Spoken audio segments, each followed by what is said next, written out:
네, 안녕하세요. 저는 오늘 API 서버 테스트 코드 A to Z 케이스별 효과적인 테스트 코드 작성 전략에 대해서 발표를 하게 되는 루코의 김진용이라고 합니다. 반갑습니다.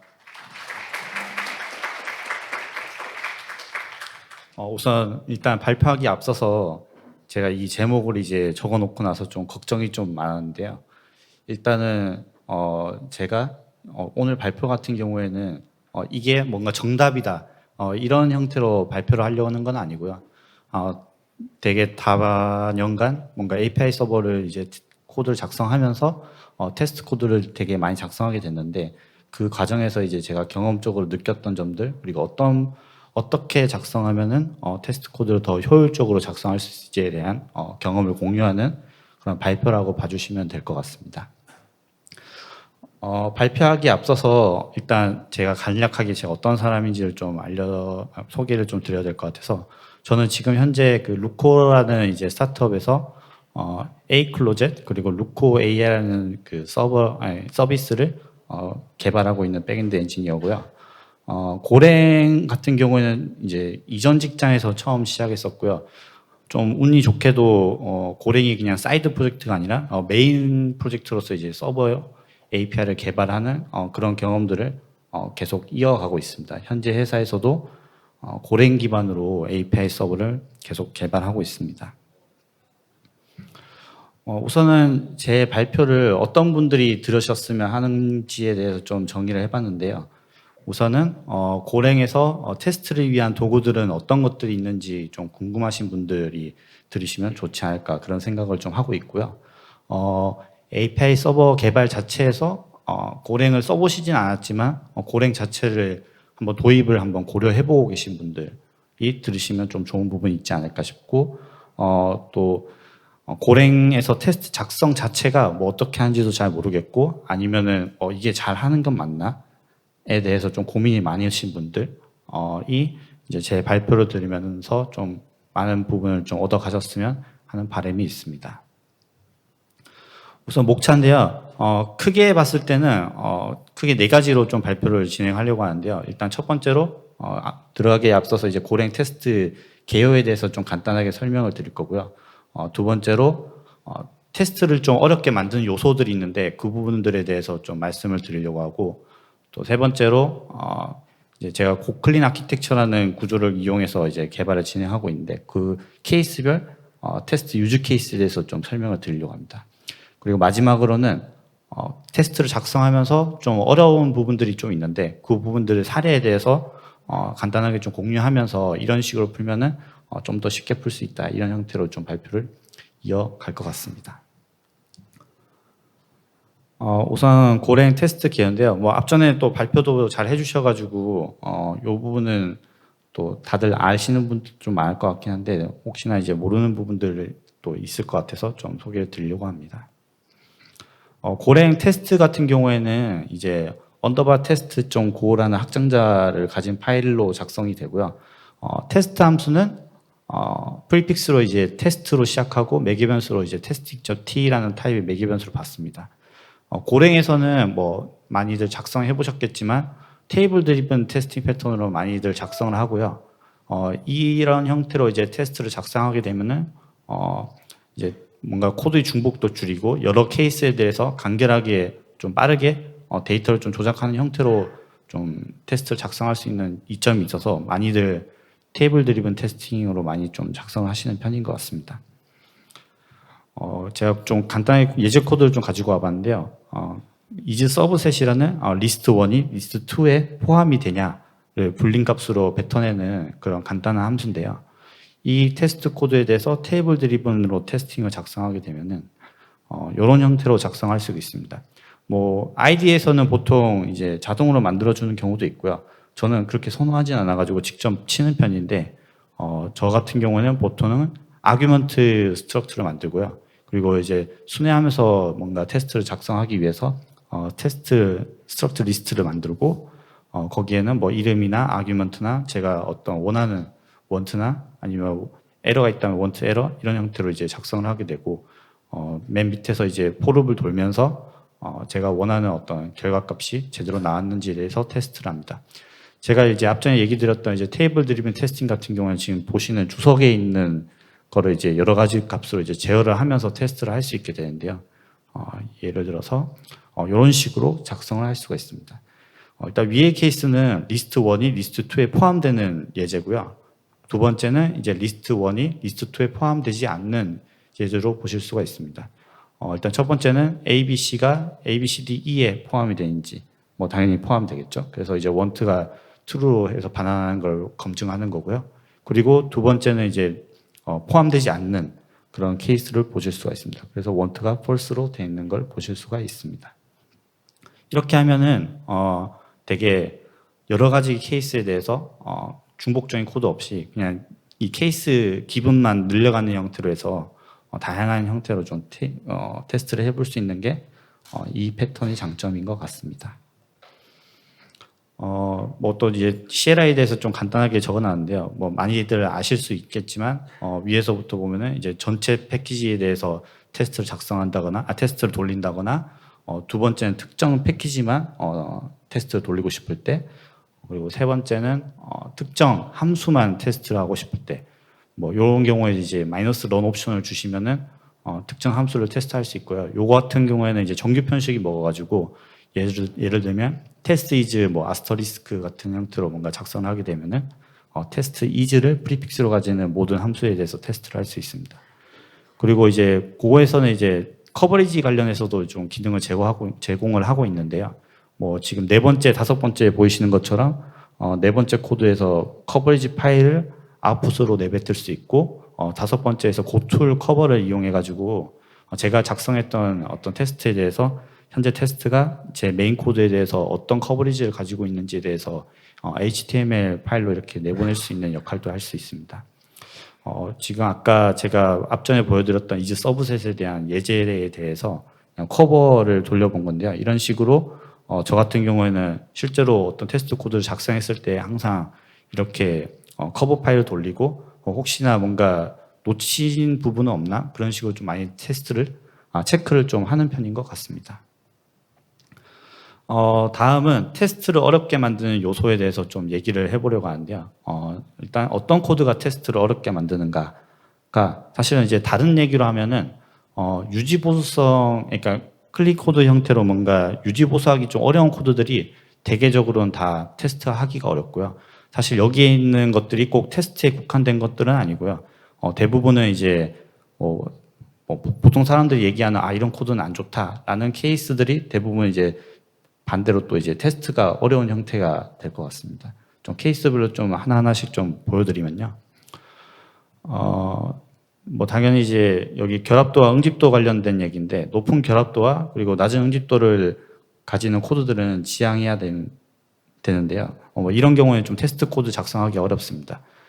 예시를 들면은 뭐 하이 커플링 코드에 대해서 뭐 예전에 여러 가지 있을 수 있는데 제가 지금 여기서 보여드린 코드는 간단하게 이제 DB에 직접 액세스를 해가지고 특정 유저를 생성하는 함수에서 어떤 함수를 이제 만드는 코드인데 지금 보시면 알다시피 위에서 DB 관련해서 어떤 활동도 하고 있고 밑에서는 또 관련해가지고 뭐 비즈니스 로직들이 들어갈 수 있는데 이런 경우에는 지금 강력하게 DB 관련해서 커플링이 많이 일어나고 있는 상태고요. 제가 지금 단적으로 그냥 크리에이트 유저를 테스트한다고 했을 때 그냥 단순하게 비즈니스 로직에 대한 테스트가 아니라 DB에서부터 뭔가 고민해야 된다는 그 사실 자체가 이 코드는 그렇게 테스트하기 좋은 코드는 아니라고 보실 수가 있을 것 같습니다. 두 번째로 이제 응집도가 낮은 코드에 대해서 또 이제 테스트가 좀 어려운데요. 뭐 이 코드가 뭐 좋은 코드가 아니라는 건 다들 동의하실 것 같은데 뭐 예를 들면 이제 어떤 특정 함수에서 다양한 어떤 로직들을 케이스로 뭔가 처리한다거나 이 함수 자체가 어떤 특정 한 목적을 위해서 만들어진 게 아니라 여러 목적을 위해서 만들어지면은 당연히 이제 함수가 거대해지는 것도 있지만 반대로 이제 테스트 같은 경우에도 다양한 케이스에 대해서 테스트를 작성해야 한다는 사실 자체가 테스트를 좀 어렵게 만드는 요소들이 아닌가 그렇게 생각을 하고 있습니다. 두 번째로 이제 복잡한 매개 변수와 반환값인데요.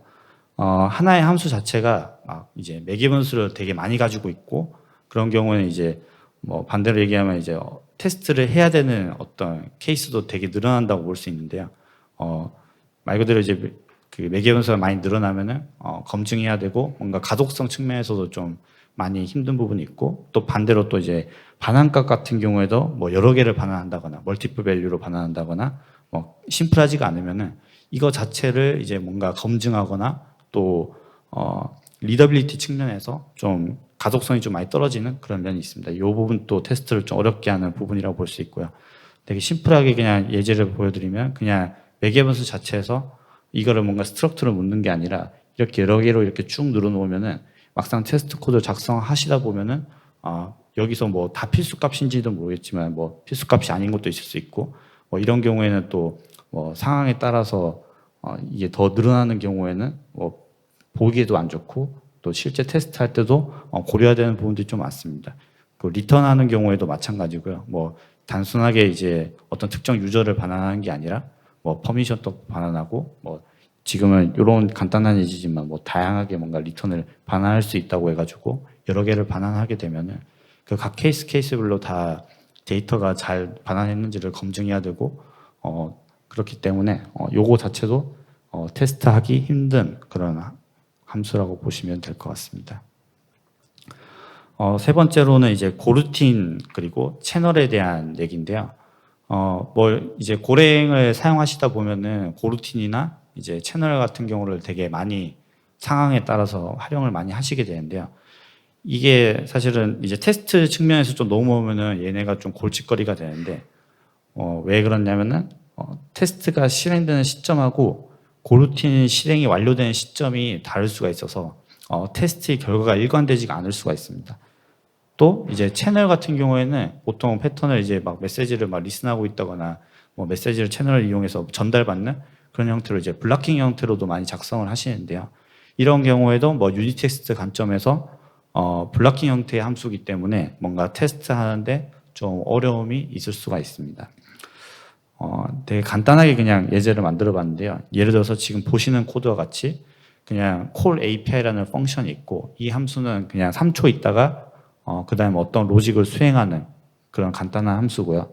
그리고 이 함수를 사용해서 업데이트 데이터라는 어떤 함수에서 고루틴으로 이걸 수행한다고 가정을 하면은 이제 테스트 코드를 작성할 때 한번 고려를 해보시면은 지금 위에서처럼 만약에 테스트를 업데이트 데이터라는 코드를 이제 테스트 코드를 작성한다고 쳤을 때 이게 전체 패키지를 돌리면 이제 다른 외부 패키지 때문에 이게 3초 뒤에 뭔가 기다렸다가 수행되기 때문에 뭐 커버가 될 수도 있는데 뭐 예를 들면은 이제 이걸 단체로 이제 이 개별에 대해서 함수를 테스트하거나 이런 경우에는 테스트의 종료 시점이 고루틴의 종료 시점보다 더 빠르기 때문에 지금 보시는 것처럼 뭐 프린트하는 do something free value를 뭐 찍지 않고 그냥 종료가 돼버린다거나 지금 예시에서는 뭐 별로 중요해 보이지 않을 수 있지만 제가 의도한 대로는 움직이지 않는다라는 걸 볼 수 있는데요.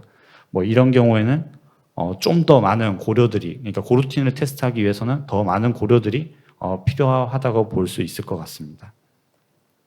그리고 두 번째로 채널인데요. 채널 같은 경우에도 지금 이런 여기 있는 예제 코드에서는 블락킹 형태로 이제 메시지를 계속 리슨하면서 이제 채널에서 메시지를 받으면은 거기에 해당하는 이제 프린트를 찍는 그런 함수인데요.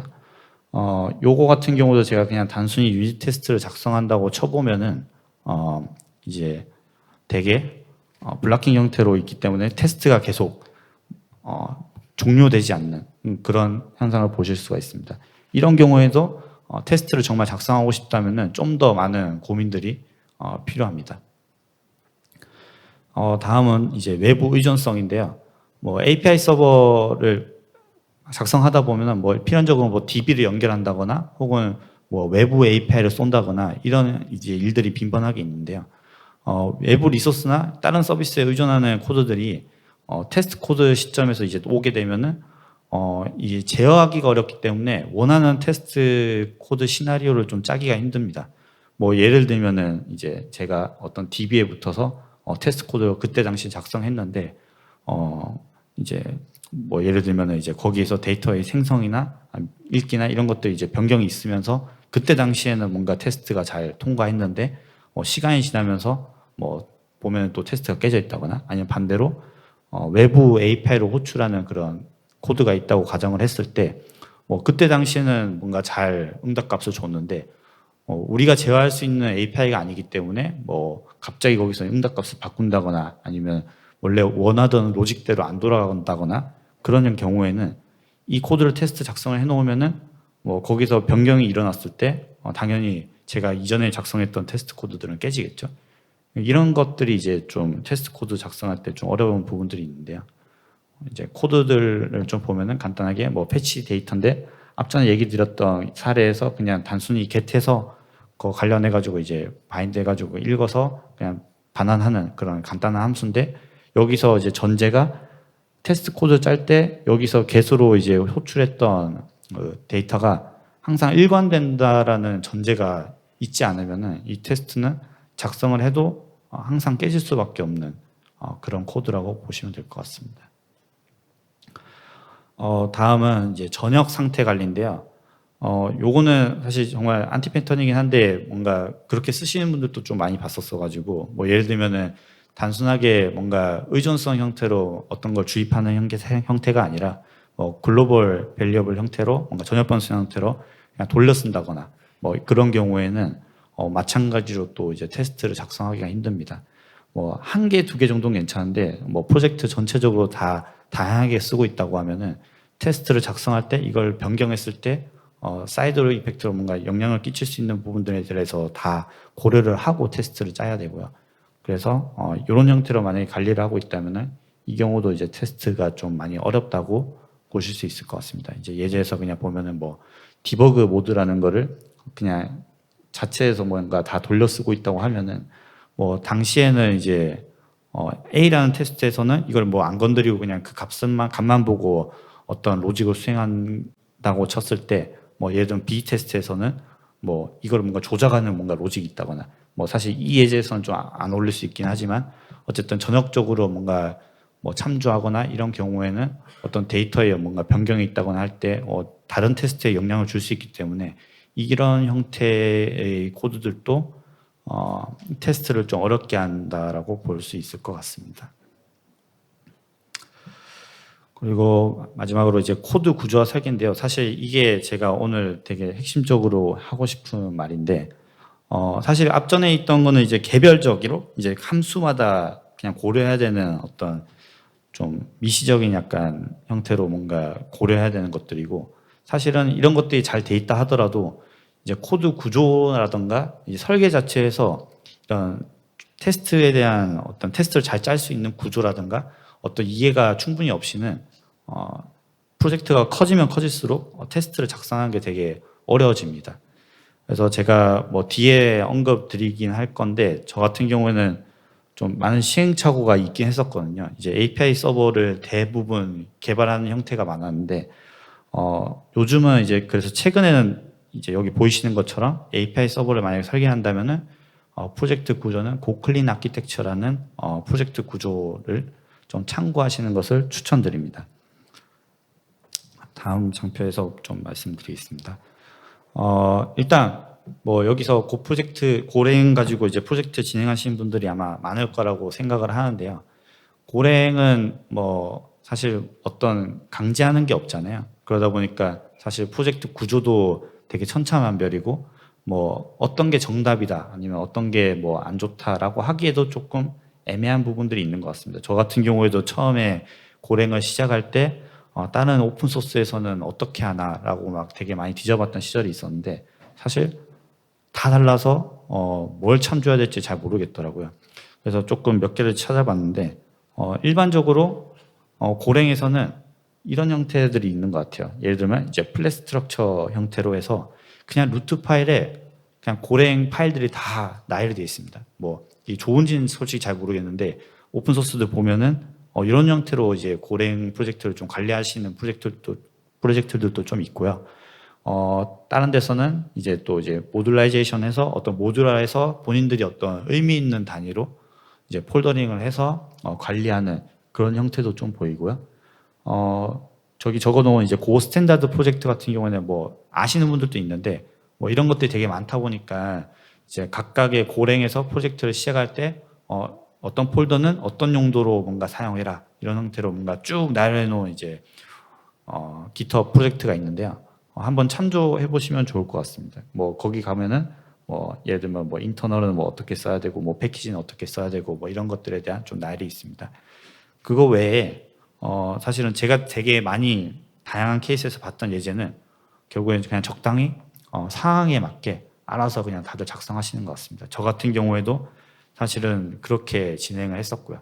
근데 저렇게 되니까 어떻게 보면은 이제 프로젝트가 커지면 커질수록 정말 그냥 그때 당시에는 상황에 맞게 제가 편한 형태로 아니면 팀에서 어느 정도 온라인을 맞는 형태로 그냥 작성을 했었는데 프로젝트가 커지면 커질수록 사실은 뭐 사람마다 개인마다 좀 생각이 다른 부분도 있고 그리고 이제 테스트 작성에서도 좀 불리한 부분들이 좀 있었어요. 그리고 이게 진행하다 보니까 뭔가 다들 뭔가 동의할 수 있는 그리고 참조할 수 있는 그런 프로젝트가 필요하겠다라고 싶어서 이제 좀 조사를 했었었는데요. 요 그림을 좀 보신 분들이 있을런지 모르겠는데 뭐 국내에서도 많이 좀 유명하긴 한데 이제 뭐 클린코드 저자인 이제 로버트 마틴에서 이제 클린 아키텍처 관련해서 그 엉클밥이라고 하는 그 블로그에 올라온 이제 그 클린 아키텍처 그 도식인데요. 이거를 이제 기반으로 해서 고랭으로 기반으로 해가지고 프로젝트 레이아웃을 짜는 그런 이제 프로젝트가 있습니다. 앞전에 제가 설명드린 이제 고클린 아키텍처인데요. 일단은 그걸 말씀드리기 전에 클린 아키텍처가 어떤 원칙을 가지고 설계를 하는지에 대해서 좀 간략하게 설명드릴 건데 뭐 여기서 다 말씀드릴 수는 없고 이런 특징들이 있는 것 같습니다. 뭐 예를 들면은 뭐 프레임워크의 독립성이 있어야 되고 그래서 뭐 특정 소프트웨어 라이브러리에 의존하지 않고 도구들을 사용할 수 있어야 된다거나 이런 이제 비즈니스 로직들은 UI나 이제 데이터베이스 등 외부 요소에 상관없이 테스트 될 수 있어야 되고 그리고 UI와 무관하게 뭐 예를 들면 콘솔 UI로 바꾼다거나 뭐 CLI로 바꾼다거나 아니면 HTTP가 갑자기 gRPC로 바뀐다거나 이런 경우에도 비즈니스 로직은 뭔가 건들지 않아야 되고 뭐 이제 퍼시스턴스 레이어 쪽에서도 이제 데이터베이스에 독립적이어야 되고 제가 어떤 결정에 의해서 MySQL이 포스트그레로 한다든가 아니면 뭐 오라클로 가다든가 이런 경우에도 전혀 영향이 없어야 된다. 그리고 이제 이 비즈니스 로직은 외부 세계에 대해서는 전혀 몰라야 되고 영향 받아서도 안 된다. 이런 이제 뭐 여러 가지 원칙들을 좀 내세우고 있는데요. 이런 특징들이 제 입장에서는 이제 테스트 하는 데서도 좀 많이 적합하다고 생각을 했습니다. 고클린 아키텍처 레이아웃 관련해 가서 이제 GitHub 프로젝트를 가보시면은 GitHub 레파지토리를 가보시면은 다음과 같은 도식을 보실 수가 있는데요. 지금 보시는 것처럼 아까 제가 앞전에 얘기 드렸던 이런 5개의 원칙에 대해서 좀 잘 뭔가 정의를 한 이제 도식이라고 보실 수 있을 것 같은데 일단 크게 클린 아키텍처에서 4가지 레이어가 있고요.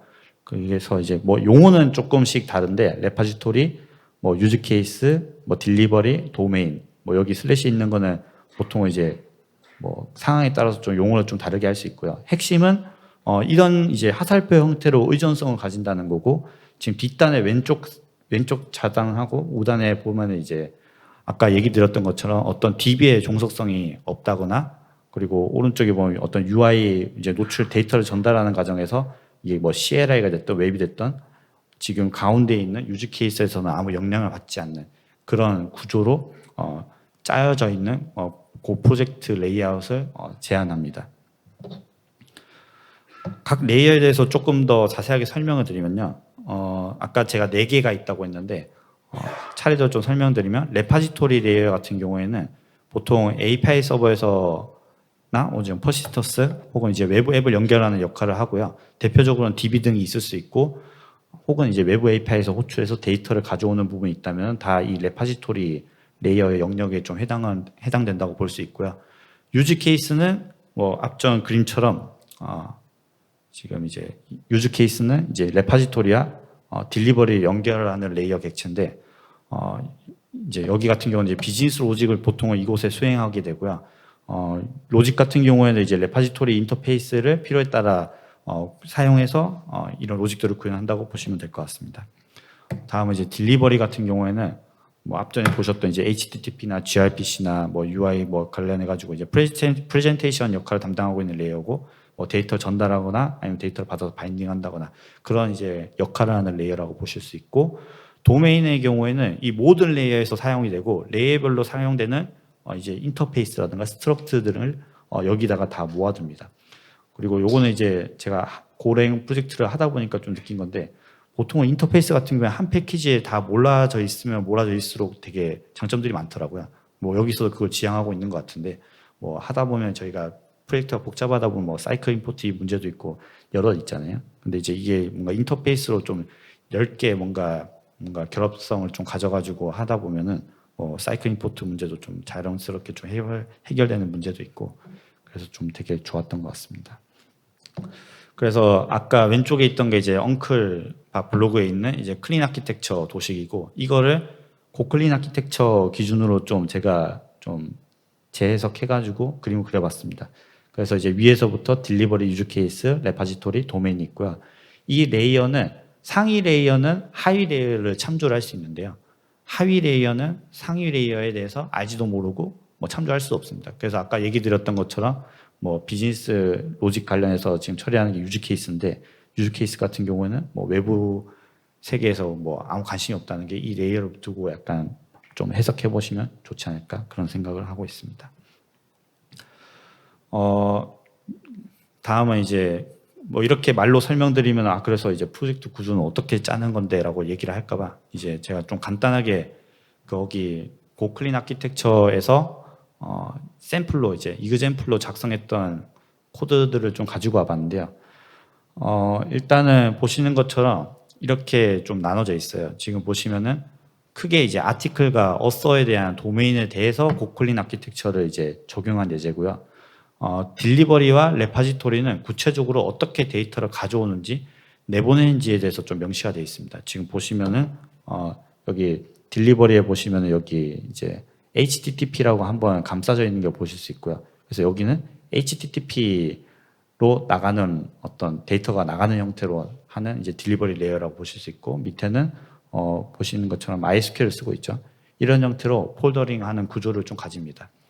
그리고 마지막에 있는 도메인, 여기 좀 겹쳐서 잘 안 보이는데, 도메인 같은 경우에는 하위에는 이제 아티클과 어서 도메인에서 사용할 인터페이스들과 모델들에 대해서 모두 정의되어 있다고 보시면 될 것 같습니다. 좀 더 상세하게 구현체를 좀 보여드리면, 요거는 다 이제 제가 직접 작성한 건 아니고 고클린 아키텍처 이그젠플에 있는 코드들 좀 제가 가지고 와봤는데요.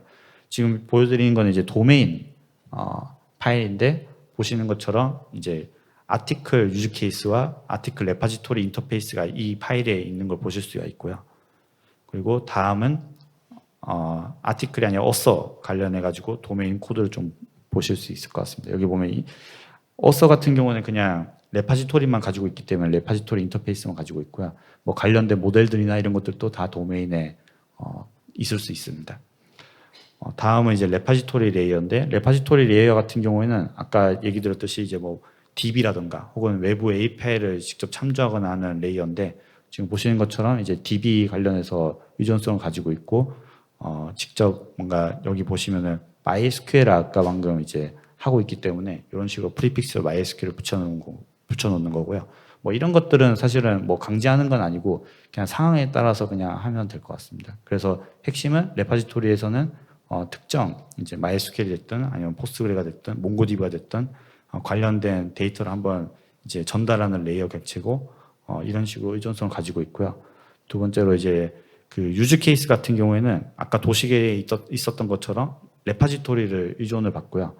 이런 형태로 이제 아까 크게 두 개 도메인이 있다고 했는데, 아티클 레퍼하고 이제 어서 레퍼를 이렇게 의존성을 주입받고 이런 식으로 이제 인스턴스를 생성하는 걸 보실 수 있습니다. 그리고 여기 보시면은 아까 제가 얘기 드린 이제 도메인에서는 각각 도메인에서 이제 어떤 데이터를 이제 실제로 하는 거는 다 대부분 인터페이스를 통해서 구현이 돼야 되기 때문에, 여기 보시면 도메인에 있는 인터페이스를 반환해서 구현하는 걸 보실 수가 있습니다. 그리고 마지막으로 이제 딜리버리 레이어인데요. 딜리버리 레이어 같은 경우는 따로 인터페이스로 작성하지 않습니다. 왜냐하면 딜리버리 레이어를 사실 누군가 참조할 사람들이 없잖아요. 딜리버리 레이어는 이제 제일 끝단이고 얘가 참조하는 거는 유즈 케이스와 레파지토리인데 사실은 뭐 개념적으로는 레파지토리도 참조할 수 있지만 저 같은 경우에는 좀 아까 있던 도식을 좀 제대로 따르고 싶긴 해가지고 레파지토리를 직접 참조하진 않고 그냥 유즈 케이스만 이런 식으로 주입을 받습니다.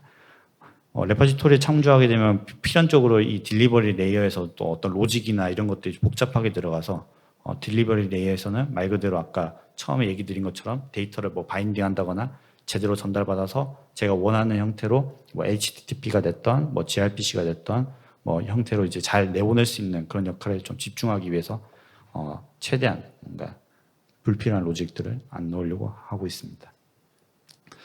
그래서 좀 관련해가지고 이제 테스트를 어렵게 만든 요소들에 대해서 좀 정리를 좀 하면요. 결국에 어쨌든 테스트를 잘하기 위해서는 좋은 코드가 선행이 돼야 됩니다. 사실 이거는 당연한 거라고 좀 생각할 수 있고요. 그 각 케이스별로 이게 왜 어렵게 되는지에 대해서 제가 좀 설명을 드린 것 같고요. 그리고 이제 고루틴이나 채널을 사용하시는 경우에는 테스트를 위해서 좀 다양한 어떤 고려들이 필요합니다. 뭐 고루틴을 뭐 각자 사용하시는 목적에 따라서 그냥 단순하게 그냥 테스트 코드 작성하면은 거의 대부분 잘 돌아가시지 않을 거기 때문에 좀 깊은 고려들이 좀 필요하고요.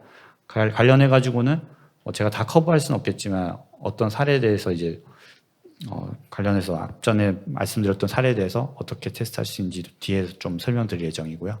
그리고 이제 고클린 아키텍처는 아까 제가 이제 테스트를 어렵게 하는 요소 중에 이제 결합도 부분에 있어가지고 사실은 이 프로젝트 구조 자체가 이런 결합도를 최소화하는 구조를 가지고 있기 때문에 이 프로젝트로 뭔가 레이아웃을 구성하게 되면은 테스트하기에 되게 좋은 이런 구조들을 좀 제안한다고 보실 수가 있을 것 같습니다.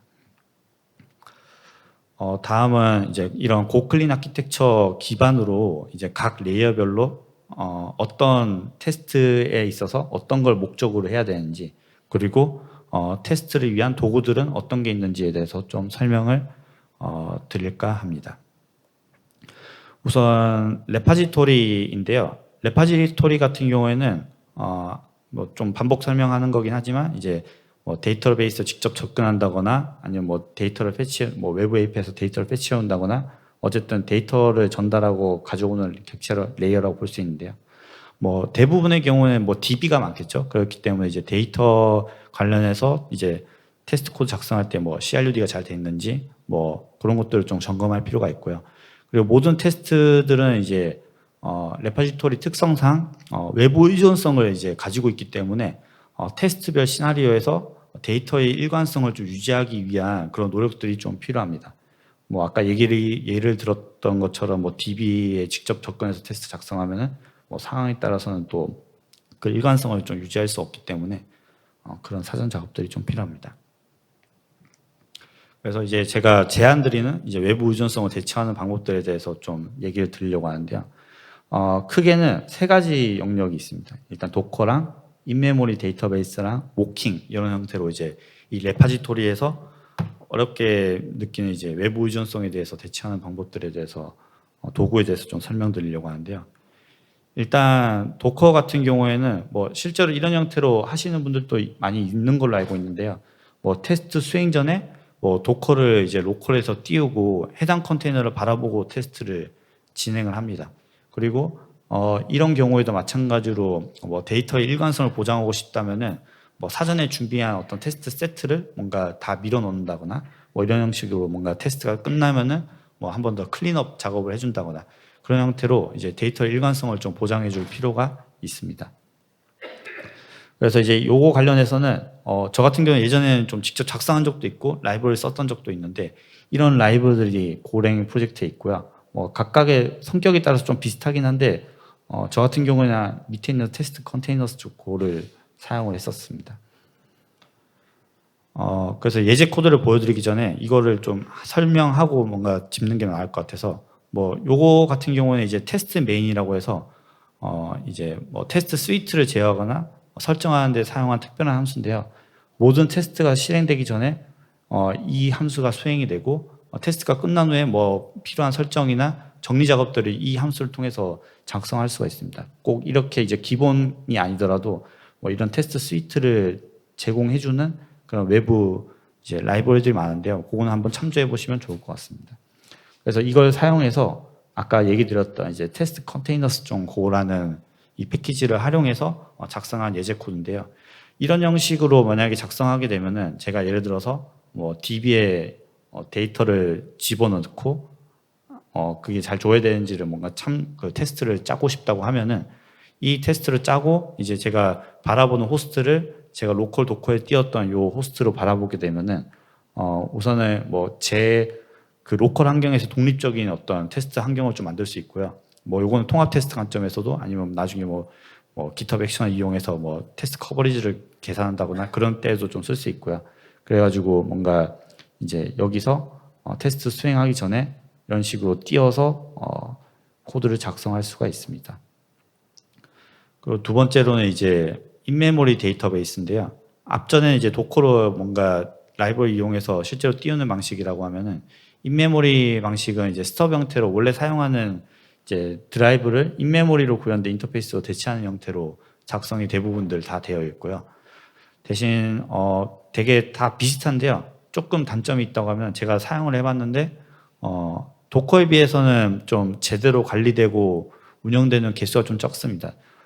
대신 그리고 이제 있다고 하더라도 제약이 좀 있을 수 있는데요. 저 같은 경우에는 어떤 경우가 있었냐면은 포스트그레 인메모리 데이터베이스를 쓰고 있었는데 갑자기 이제 제가 상황에 따라서 뭔가 포스트 GIS 관련해서 이제 뭔가 지옥 쿼리를 좀 해야 되는 일이 있었는데 이 인메모리 데이터베이스에서 이거를 지원하지 않더라고요.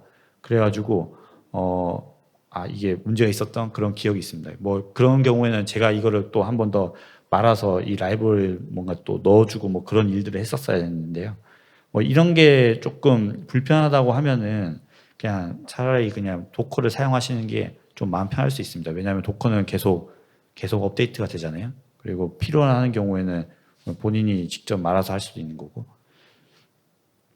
예제 코드는 사실 도커랑 되게 비슷합니다. 뭐 거의 비슷하다 볼 수 있는데 하나 예시를 갖고 왔는데 인베디드 포스트그레라고 해가지고 뭐 이런 식으로 이제 띄워 놓으면은 제가 실제로 코드를 수행할 때 이걸 가지고 그냥 실제로 뭔가 쿼리를 수행하거나 하면은 그냥 메모리 상에서 다 조회도 할 수 있고 생성도 할 수 있고 그렇기 때문에 좀 더 편한데요. 아까 말씀드렸던 것처럼 이제 단점도 있으니까 잘 고려해 보시고 사용해 보시면 좋을 것 같습니다. 여기도 마찬가지로 데이터에 대한 클린업 작업들은 좀 병행이 돼야 되고요. 왜냐하면은 테스트마다 이걸 띄우기에는 사실은 테스트가 한두 개면 괜찮은데 여러 개가 되면은 속도가 엄청 느립니다. 그렇기 때문에 적절하게 잘 사용하시는 게 좋을 것 같습니다. 다음은 모킹인데요.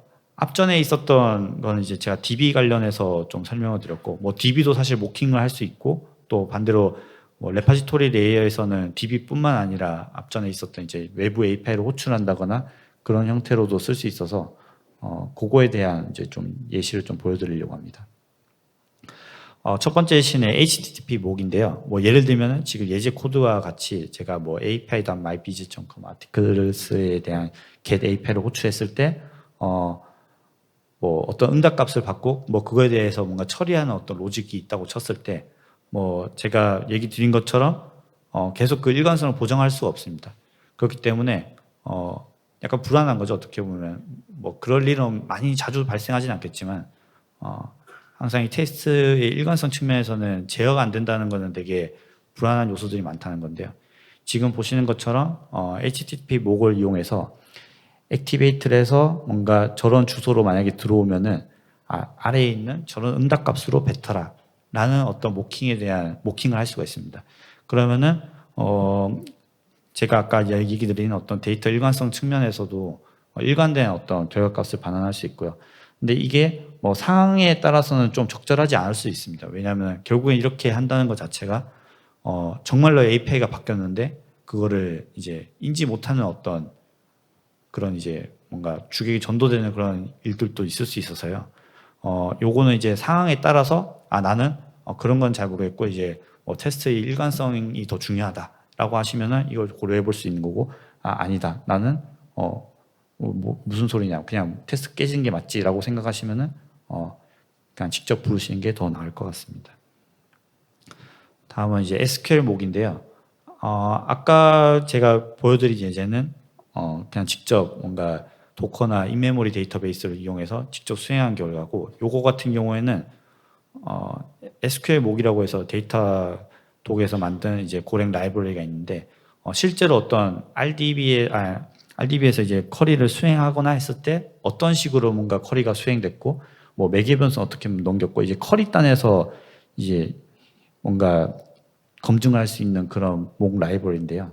지금 보시면은 요 로직에서는 업데이트하고 인서트하는 로직들이 있는데, 이거를 이제 실제로 테스트를 짜보면은 뭐 이런 식으로 작성할 수 있습니다. 예를 들면 뭐 두 번째, 세 번째 줄에 보면은 뭐 여기에 업데이트 프로덕트에서 뭐 이게 수행이 됐는지, 그리고 인서트는 수행이 됐는지, 그리고 커밋은 했는지, 뭐 이런 것들을 모킹을 이용해서 실제로 콜이 됐는지에 대해서 검증을 해볼 수가 있습니다. 근데 사실 저는 SQL 목을 처음에는 프로젝트 초기에는 많이 사용을 했었었는데요. 이게 결론적으로 저는 이제 도커나 메모리 쪽, 인메모리 데이터베이스 쪽으로 넘어갔던 이유 중에 하나가 이렇게 간단한 예제는 괜찮은데 뭐 저희가 좀 하다 보면은 비즈니스 로직이 되게 거대지다 보면 뭐 쿼리도 사실 좀 복잡해질 수도 있고 그러다 보면은 이제 이걸 자체를 구현하는 것 자체가 좀 되게 좀 힘든 작업이 될 수 있는데요. 저는 그러다 보니까 하다가 결국에 여기 있는 걸 다 드러내고 인메모리 데이터베이스로 좀 형태로 좀 테스트를 전환했던 그런 경험이 있습니다. 근데 이게 좋지 않다는 건 아니고요. 아마 제가 못 썼던 걸 수도 있고 상황에 따라서는 이게 더 맞는 그런 프로젝트들도 있을 거니까요. 그래서 좀 공유를 드려봤습니다. 다음은 유즈 케이스인데요. 해당 레이어에서는 비즈니스 로직을 구현하는 계층이다 보니까 테스트 로직 또한 이제 로직에 좀 더 집중해서 테스트가 필요한데요. 지금 고 클린 아키텍처 기준으로는 의존성을 가지는 부분이 레파지토리잖아요. 근데 이제 저희가 그냥 테스트 작성한다고 하면은 사실은 레파지토리까지 다 아까 했던 뭐 인메모리 데이터베이스로 띄우거나 뭐 이런 것들을 해야 되는데, 저는 테스트 작성할 때 만약에 하위에 있는 이제 레파지토리에서 충분히 테스트가 됐다고 하면은 상위 레이어에서는 그냥 그 하위 레파지토리에 대한 거는 잘 동작을 할 거다라고 가정을 하고 테스트를 작성합니다. 이거는 좀 제가 이유가 있는데요. 아무래도 이제 테스트를 정말 다 모든 케이스에 대해서 다 작성하면 좋겠지만 저희가 다 그렇게 시간이 많지는 않기 때문에 좀 취할 건 취하고 뭔가 타협할 건 타협을 해야 된다고 생각하는데요. 그래서 저 같은 경우에는 레파지토리는 다 모킹을 하는 편이고요. 그 모킹을 하고 레파지토리 자체가 뭔가 검증이 필요할 때는 레파지토리 자체 레이어에서 직접 DB 관련해서 아니면 외부 API 관련해서 테스트 작성하는 편이고, 유즈 케이스에서는 말 그대로 로직에 집중하기 위해서 나머지를 다 모킹하는 형태로 테스트 작성하는 편입니다. 인터페이스를 기준으로 모킹 파일을 생성해주는 라이브러리들이 있는데 이를 활용해서 보통 작성하게 됩니다. 모킹 관련해서 참조해 볼 수 있는 라이브러리는 다음과 같고요. 뭐 모커리 있고 고목이 있는데 뭐 고목도 써봤는데 저 같은 경우는 모커리가 좀 더 잘 맞더라고요. 그래서 모커리를 좀 많이 애용하는 편입니다. 그래서 모커리에 대한 예제를 좀 가지고 와봤는데요. 모커리 같은 경우에는 이런 식으로 컨피그를 설정한 다음에 모커리 명령어를 딱 치면은 이제 관련해서 목 파일들을 다 자동으로 제너레이트 해줍니다. 설정 파일에 대해서 조금만 간단하게 설명드리면은 지금 보시는 것처럼 여기 패키지에서 이제 keep-tree true랑 이제 여기 목 네임이랑 뭐 파일 네임 이런 형태로 해가지고 이제 고템플릿 형태로 그 형태를 좀 정의할 수 있고요. 뭐 이런 형태로 정의해서 결국엔 목표 디렉토리는 뭐 도메인 목스의 형태로 뭔가 다 정의해서 만들어라. 그리고 패키지 이름은 목스로 해라. 이렇게 하면은 이 도메인 목스 하위에 이제 목 관련한 데 이제 파일들이 다 만들어지고요. 좀 더 예시를 보여드리면은 아까 클린 아키텍처 기준으로 도메인에 이런 저희가 코드가 있다고 가정을 해볼게요. 뭐 예를 들면 이제 유저 레파지토리라든가 유즈 케이스라든가 이런 이제 인터페이스가 있다 했을 때 저렇게 설정을 해놓고 모커리를 돌려놓으면은 이렇게 이제 이거보다는 훨씬 긴데 좀 잘려가지고 그래서 이런 식으로 뭔가 코드를 자동으로 제너레이트 해주고요. 그러면 이걸로 뭘 할 수 있냐라고 하면은 이런 식으로 모커리 테스트를 작성할 수 있는데요. 일단 예제 코드를 보면은 이건 되게 간단한 코드를 좀 작성해봤습니다. 유즈 케이스에서 그냥 크리에이트 유저 하는 거고요. 뭐 얘는 뭐 비즈니스 로직도 필요 없고 그냥 유저를 세이브하고 끝내는 그런 로직입니다. 되게 간단한 로직인데요. 이름이랑 이메일을 받고 저장하고 끝이라고 보시면 되는데, 이거를 이제 아까 제가 얘기 드렸듯이 레파지토리는 하위에서 이제 잘 테스트가 됐을 거라고 가정을 하고 제가 따로 뭔가 레파지토리에 대한 테스트는 작성하지 않는다고 말씀드렸는데요. 지금 테스트 코드를 보시면은 이렇게 저는 좀 작성하는 편입니다.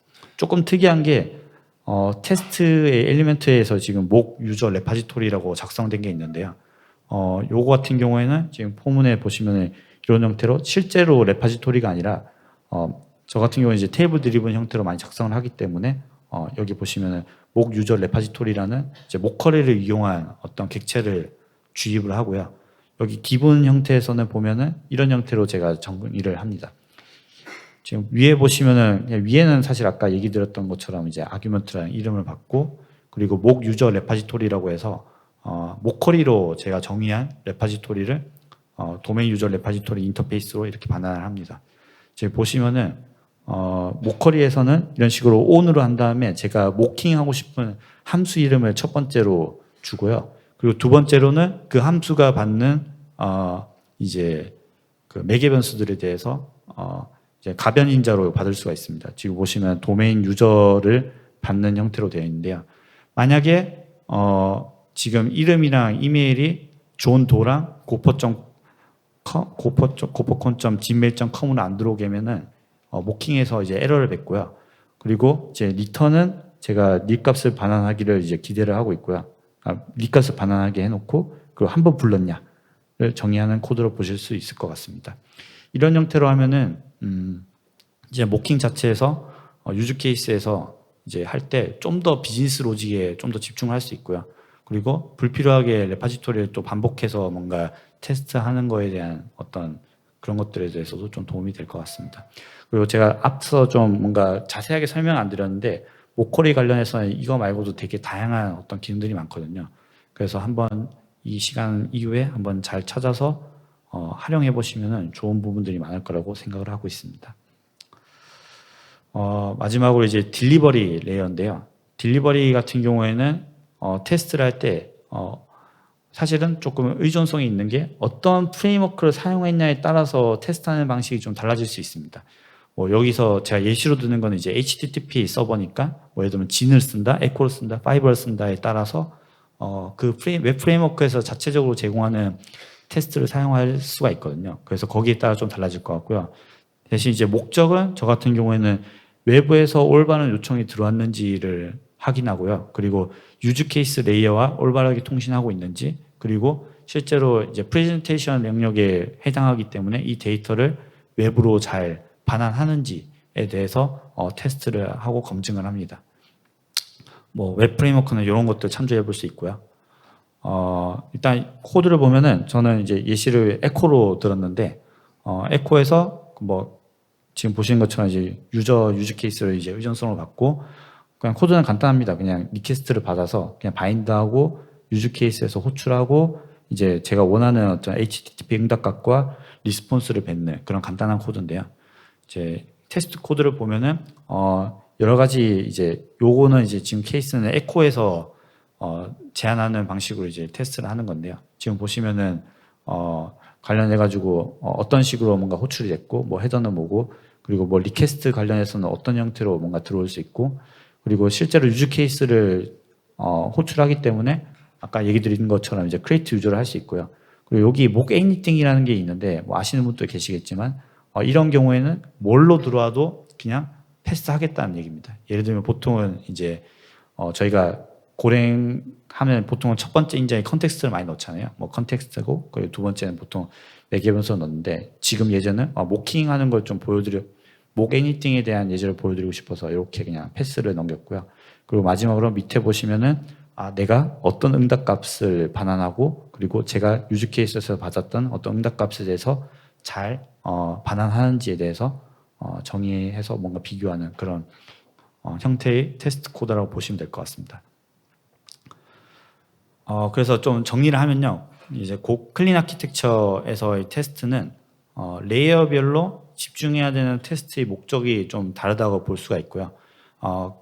그래서 이제 하위 레이어에서 테스트가 무결하면은 상위 레이어에 있는 테스트 코드를 좀 검증할 상위 레이어에서는 아래 레이어에 있는 이제 테스트 코드를 검증할 필요가 없기 때문에 코드를 좀 간략하게 할 수 있고요. 모킹 라이브러리도 좀 다양하게 이용해서 비즈니스 로직이나 뭐 이런 것들을 좀 더 집중해서 테스트할 수 있는 부분도 있고, 그럼에도 불구하고 사실은 이거는 되게 이상론적인 얘기들이고, 뭔가 특정 함수가 비즈니스가 점점 복잡해지면서 함수가 커진다거나 이런 경우에는 결국에는 또 이제 테스트 작성이 좀 어려워질 수밖에 없습니다.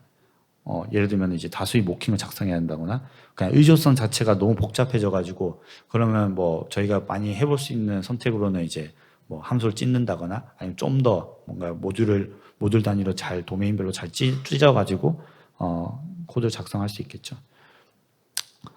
그리고 마지막으로 이제 어려운 테스트 유즈 케이스에 대해서 좀 설명을 드리려고 하는데요. 일단은 빨리 넘어가면은 일단 런타임에 정해지는 값들이 있는데, 뭐 테스트 하시다 보면은 막 그런 경우도 있잖아요. 뭐 예를 들면 시간이나 혹은 뭐 할 때마다 이제 계속 랜덤으로 정해지는 ID 값들, 이런 것들이 사실은 테스트 작성할 때 좀 어려운 부분들이 있는데요. 해결하는 방법들은 여러 가지가 있는데, 저 같은 경우에는 좀 이런 이제 뭔가 타임점 나오라든가 아니면 뭐 UI들을 뭐 제네레이트 하는 거라든가 이런 것들을 별도로 이제 유틸 함수로 빼고, 그리고 이거를 이제 인터페이스로 감싸서 각 이걸 사용하는 패키지에서 그냥 단순히 직접 있는 이제 네이티브 라이브러리 사용하는 게 아니라 그냥 한번 랩핑을 합니다. 좀 예시로 보여드리면은 유저의 예를 들면 아이디랑 생성 일시가 있다라고 가정을 해볼게요. 그러면 이제 제가 이 함수를 수행할 때마다 아이디랑 타임점 나우로 이제 시간이 계속 랜덤하게 바뀌게 될 텐데, 그렇게 되면 당연히 테스트가 계속 바뀔 수밖에 없으니까 테스트 일관성이 계속 깨지겠죠. 근데 이런 경우에는 이런 식으로 이제 뭐 외부에서 이제 시간이나 아이디 값에 대해서 따로 이제 스트럭처를 만들어서 감싸고, 이제 이걸 가지고 뭔가 주입을 한 형태로 만약에 작성을 하게 되면은 다음과 장표처럼 시간이나 아이디에 대해서 제가 원하는 형태로 제어를 할 수가 있습니다. 지금 보시는 것처럼 목타임이나 목 아이디를 제 유즈 케이스에서 테스트에서 이제 주입을 받아서 랜덤하게 생성하지 않고 제가 원하는 형태의 유저로 이제 비교를 해볼 수 있는 그런 코드로 볼 수 있고요. 근데 사실은 이제 이거 관련해서는 뭐 이전에도 그렇고 같이 동료분들이랑 얘기할 때도 좀 많이 의견이 갈리더라고요. 그래서 대안으로 좀 얘기한 것도 있는데, 이제 고CMP라고 해서 들어본 분들도 있을 것 같긴 한데, 이제 뭔가 값을 비교하는 라이브러리인데요. 아까처럼 이제 인터페이스를 별도로 선언해서 처리하는 게 너무 과하다고 생각하면은 그냥 런타임 시에 정해지는 값에 대해서 그냥 테스트를 무시하고 그냥 작성하는 것도 방법이 될 수 있습니다. 사실은 저렇게 모킹하는 것도 어떻게 보면 뭐 실제로 있는 로직이 아니라 그냥 무시하는 거랑 맥락은 좀 비슷하다고 볼 수가 있는데요. 다음과 같이 작성할 수가 있습니다. 똑같은데요. 아까 크리에이트 유저를 하고 대신 지금 아래에 보이시는 것처럼 마지막에 비교를 할 때 제가 받았던 값과 그 원트 값을 비교를 할 때 여기 CMP opt 이그노 필드라고 해서 특정 이제 제가 비교하고자 있는 이제 스트럭처를 넘겨주고 그 필드에 있는 이제 id랑 create 액 값은 무시해라 이렇게 하면은 실제로 뭔가 뭐 값이 있다 하더라도 비교는 이름만 비교하게 됩니다. 그래서 뭐 아까 제가 제안드렸던 방식이랑 비슷하긴 하죠. 그래가지고 그냥 자체 값을 런타임이 정해지는 자체 값을 그냥 무시해버린 형태로 작성할 수도 있습니다. 다음은 이제 어쩔 수 없이 비대해지는 함수인데요. 고클린 아키텍처 마지막 부분에 얘기 드렸는데 저희가 비즈니스 로직 관련해서 시간이 지나다 보면 되게 함수들이 비대해지는데 그러다 보면 함수를 쪼갤 수도 있고 뭐 그러다 보면 이제 unexported 함수로 내부 함수로 뭐 여러 개 만들 수도 있고 그런 일들이 있는데요. 저 같은 경우에는 고클린 아키텍처에서 좀 아이디어를 좀 얻어와서요. 내부 함수 같은 경우에도 자체적으로 별도의 검증을 하고 그 내부 함수는 무결하다는 어떤 가정을 하고 이 내부 함수를 사용하는 쪽에서는 이 내부 함수를 모킹을 하는 형태로 테스트를 좀 최대한 좀 간단하게 작성하려고 좀 노력하는 편입니다. 좀 예제를 보여드리면은 위와 같이 이제 만약에 유즈 케이스에서 유저 로그인이나 유저 정보 수정, 유저 알람 클릭이라든가 이런 것들을 대부분 다 만약에 이슈 유저 이벤트라는 걸 다 뭔가 참조하고 있다고 했을 때, 만약에 이 이슈 유저 이벤트가 이런 레포들에 대한 복잡한 의존성을 갖고 있다고 하면 로직을 구현할 때마다 다 이거를 이제 테스트 코드 관련해서 작성을 해줘야 되는데요. 코드로 좀 예제를 보여드리면은 유저 케이스에서 지금 보시는 것처럼 단순하게 이제 내부 함수로 선언하는 게 아니라 유저 케이스에 이제 내부 함수로서 이렇게 뭔가 선언해 놓고 다음 테스트 코드에서 보시면은 실제로 코드를 수행할 때 원래는 이제 아까 있었던 그런 복잡한 의존성을 주입해야 되는데 지금 밑에 보시는 것처럼 이 이슈 유저 이벤트는 사실은 되게 그냥 에러 하나만 반환하는 값인데 이거에 대해서 이제 막 잘 검증이 됐다라는 가정에서는 이런 식으로 그냥 모킹 해버리고 실제로 더 집중해야 되는 로직에 테스트 코드를 작성할 수 있습니다. 테스트 코드 작성하다 보면 정말 길어지는 경우가 많은데요. 이런 경우로 뭔가 좀 더 그 테스트 코드 작성에 더 필요한 부분에 시간을 쏟을 수 있었던 것 같습니다. 그리고 마지막으로 이제 고루틴 채널인데요. 앞전에 얘기 드렸듯이 이제 고루틴 채널 같은 경우에는 상황에 따라서 좀 이런 동기화 과정을 거치지 않고 테스트가 먼저 종료된다거나 그런 경우에는 이제 기대하는 형태로 뭔가 값을 반환할 수 없는데요.